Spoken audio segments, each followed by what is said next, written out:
Yeah, so now we'll look at the posterior myofascial continuum of the upper quarter region. So here, starting from distal to proximal, the distal aspects, the hypothenar muscles, we have abductor digiti minimi, hypothenar muscles. If you see the extensor myofascial continuity with the abductor digiti minimi.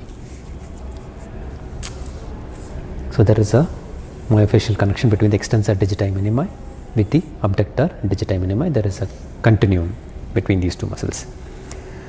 And if you see that, as we know that this is the antebrachial fascia, as we have seen anteriorly, there is a link between the brachial fascia and the antebrachial fascia. Similarly, we have a link posteriorly also between the antebrachial fascia and the brachial fascia of the arm.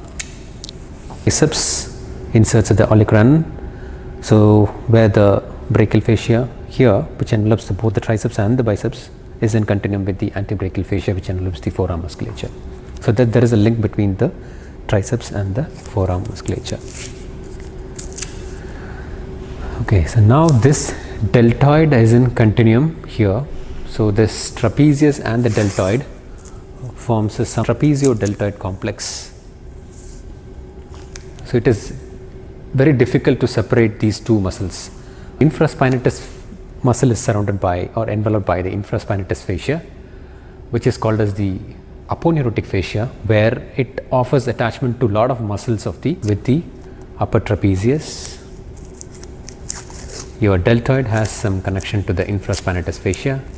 Upper trapezius has a strong link to the infraspinatus fascia. Thus, infraspinatus fascia is considered as an aponeurotic fascia, where it offers attachment to a lot of muscles and their fascia, and it acts as a regulating center. So whenever there is an issue with the infraspinatus muscle and their associated fascia, a lot of shoulder issues can occur. So thus the posterior chain is formed from the upper trapezius deltoid complex, which is connected to the brachial fascia, and then the infraspinatus fascia also has connection to the upper trapezius and deltoid complex. Also, if you see the latissimus dorsi, the latissimus dorsi has myofascial expansion to the posterior part of the brachial fascia. If you see the fascia which envelops, that is the epimyseal fascia which envelops the latissimus dorsi, has a link to the posterior part of the brachial fascia. It also has a link to the medial intermuscular septum, as we have seen in how the pectorals has attachment, especially the sternocostal fibers has attachment to the medial intermuscular septum. Turn. So this has especially the sternocostal fibers.